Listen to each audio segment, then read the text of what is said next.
திருத்தந்தை 27ஆம் தேதி வழங்கிய மறையுரை.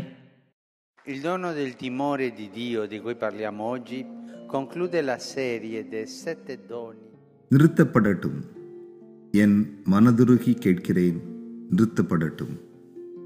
இவ்வார்த்தைகளோடு உக்ரைன், ஈராக் மற்றும் காசா போர்களை நிறுத்த திருத்தந்தையின் அறைகூவலே திருத்தந்தையின் கடந்த ஞாயிறு உரையின் மையமாக அமைந்தது. ஞாயிறு நற்செய்தி வாசக சிந்தனைகளாக விண்ணரசு அரியதாக கிடைக்கப்பெறும் புதையலுக்கும் மற்றும் கடின தேடலுக்கு பின் கிடைக்கும் முத்துக்கும் ஒப்பாகும் என்பதையும், விவசாயி மற்றும் வியாபாரி கிடைக்கப்பெற்ற அரிதான உயர் மதிப்பு மிக்கதை தமதாக்கி கொள்ள தனக்குள்ளதெல்லாம் இழந்து விற்பதை போல நாமும் நமக்குள்ளதை அரிதான விண்ணரசுக்காக இழக்கும் பொழுது நம்மை சுற்றி ஒரு மாற்றத்தை உணர முடியும்.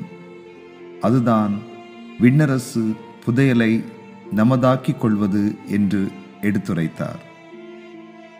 மேலும் புனித பிரான்சிஸ் அசிசியார் சராசரி கிறிஸ்தவராக இருந்தவர். ஆனால் இறை வார்த்தையின் தாக்கத்தினால் தனக்குரிய உலக சொத்து செல்வங்களை இழந்து கொடுத்து இறை ஆட்சியின் மகிழ்ச்சியை, அமைதியை வாழ்ந்து காட்டினார். நாமும் இயேசுவை அறிந்து தனிப்பட்ட முறையில் சந்தித்து அவரால் ஆட்கொள்ளப்பட்டு உணர்வு பூர்வமாக, அதே சமயம் தாழ்ச்சியோடு எளிமையோடு அவரின் இரக்கத்தை, உண்மை பிரசன்னத்தை பற்றிக்கொள்ள திருத்தந்தை அழைப்பு விடுத்தார். மேலும் புதையலாகிய விண்ணரசை நற்செய்தியின் காண வேண்டும்.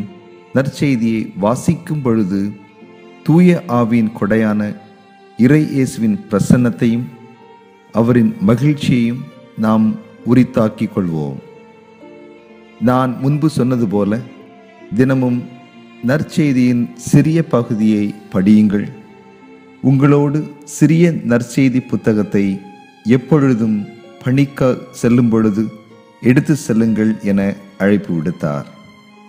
சிறப்பாக ஜூலை 28ஆம் தேதி முதல் உலகப் போரின் 100வது ஆண்டு நினைவு நாள்.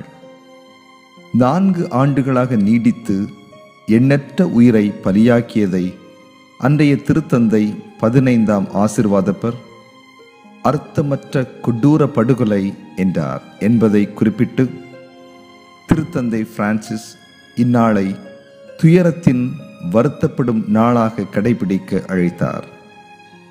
இந்த நினைவுகள் இப்பொழுது போருக்கு, வன்முறைக்கு உள்ளாக்கும் உக்ரைன், ஈராக் மற்றும் காசா நாடுகளில் பலியாக்கப்பட்ட இறந்த சிறு பிள்ளைகள் காயத்தோடு, பேச்சற்று, ஆதரவற்ற இவர்களது எதிர்கால நம்பிக்கையின் போரினால் பறிக்கப்படுகிறது.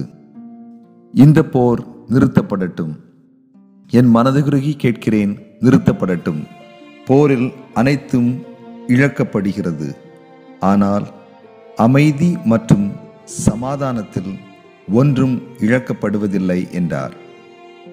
திருத்தந்தை பிரான்சிஸ் கூடியிருந்த மக்களை தன்னோடு ஜெபத்தில் ஈடுபட அழைத்து, பொறுப்பில் உள்ள தலைவர்கள் அமைதி பாதைக்கு, சுமூகமான பேச்சுவார்த்தைக்கும் மன்னிப்பு செயல்பாட்டிற்கும் முன் செல்ல, அனைத்து முடிவுகளிலும் மக்கள் நலனையே மையமாக வைக்க இறைவன் அவர்களுக்கு ஞானத்தை, இதை செயல்படுத்த தேவையான சக்தியையும் தர ஜெபிக்க அழைத்தார். வரலாற்றில் செய்யப்பட்ட தவறுகள் மீண்டும் நிகழப்படாதிருக்கட்டும். இறுதியாக கிறிஸ்தவர்களாகிய நாம் விசுவாசத்தை மறைத்து வைக்க முடியாது.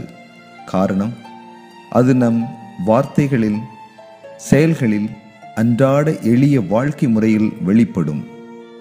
அதுவே இயேசுவின் வெளிப்படுத்தப்பட்ட அன்பாகும் என்ற உற்சாக வார்த்தைகளில் பேசினார். மூவேளை ஜெபத்திற்கு பிறகு அமைதியான, நீதியான இறைவனின் இறை ஆட்சி நம் மத்தியிலும் உலகம் முழுவதும் நிகழ மரியன்னையின் பரிந்துரையில் வேண்டி ஆசீர் அளித்தார்.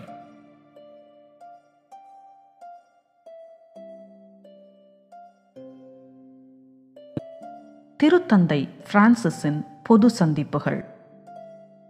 ரோமையை நோக்கி பயணம் செல்வோர் மற்றும் ரோமையில் தங்கியிருப்பவர்கள் வத்திக்கானில் திருத்தந்தையை காண ஆவலோடு தேடி வந்து காத்திருப்பது பல ஆண்டு கால பழக்கமாகும். இதற்கு காரணம், திருத்தந்தையர்களை அந்த பொது சந்திப்பில்தான் பொதுமக்கள் யாராக இருந்தாலும் பார்க்க இயலும். அந்த பொது சந்திப்பு நாட்கள் புதன்கிழமை மற்றும் ஞாயிற்றுக்கிழமை ஆகும். இவை புனித பேதுரு வளாகத்தில் நிகழும். புதன்கிழமை பொது சந்திப்பானது வத்திக்கானை தேடி வரும் அனைத்து திருப்பயணிகளுக்காக காலை 10:30 மணிக்கு துவங்கும். இது 3 வகையாக அமையும். முதலில் இத்தாலி துவங்கி பல்வேறு மொழிகளில் அங்கு கூடியிருக்கும் நாடுகளை சார்ந்த மக்களின் மொழியும் அவ்வப்பொழுது சேர்க்கப்படும் அனைத்து மொழிகளிலும் சிறிய சிந்தனையும் ஒரு வாசகமும் அமையும். இரண்டாவது, திருத்தந்தையின் சிந்தனை உரையும் வாழ்த்தும் இருக்கும். இறுதியாக இயேசு கற்றுத்தந்த ஜெபத்தை லத்தீனில் அனைவரும் இணைந்து ஜெபிக்க, அதைத் தொடர்ந்து திருத்தந்தை புனித பேதுருவின் வழித்தலைமை என்ற உயரிய நிலையிலிருந்து சிறப்பு ஆசிரை அங்குள்ளோருக்கு, சிறப்பாக உடல்நலமற்றோருக்கும் புனித பொருட்களை ஏந்தி வந்தோருக்கும் புனித பொருட்களுக்கும் வழங்குவார். ஞாயிறு பொது சந்திப்பு மதியம் 12 மணிக்கு நிகழ்ந்தேறும். இது சிறிது நேரமே இருக்கும். திருத்தந்தை தன் அறையின் ஜன்னலிலிருந்து தோன்றுவார். அப்பொழுது ஞாயிறு இறைவார்த்தைகளை மையமாக்கிய சிறிய சிந்தனை உரையை தொடர்ந்து மூவேளை ஜெபத்தை வழிநடத்துவார். அதன் இறுதியில் தன் சிறப்பு ஆசிரை வழங்குவார். திருத்தந்தை பிரான்சிஸ் மிகவும் யதார்த்தமாக பல வகைகளில் பொது இடங்களில் தோன்றி பரிச்சயமாகி அவரை பார்ப்பதை எளிதாக்கினாலும், இந்த பொது சந்திப்பில் வரலாறு காணாத வகையில் ஆயிரக்கணக்கானோர் தவம் கிடந்து பார்ப்பது அதிகமாகிக் கொண்டிருக்கிறது. ஆகஸ்ட் மாதம் ரோமையின் கோடை வெப்பம் மிகவும் அதிகமாக இருக்கும். எனவே திருத்தந்தை விடுமுறை பயணத்தில் இருப்பார். ஆகவே புதன் பொது சந்திப்பு இம்மாதத்தில் நிகழாது. ஆனால் ஞாயிறு பொது சந்திப்பு உரை சிந்தனைகளை நமது திருத்தந்தையோடு இணையும் தருணமாக உறுத்தாக்கிக் கொள்வோம். அமெரிக்க தமிழ்ச் சங்கத்தின் சார்பில் நன்றி கூறி உங்களிடமிருந்து விடைபெறுவது மேரி செல்வராஜ்.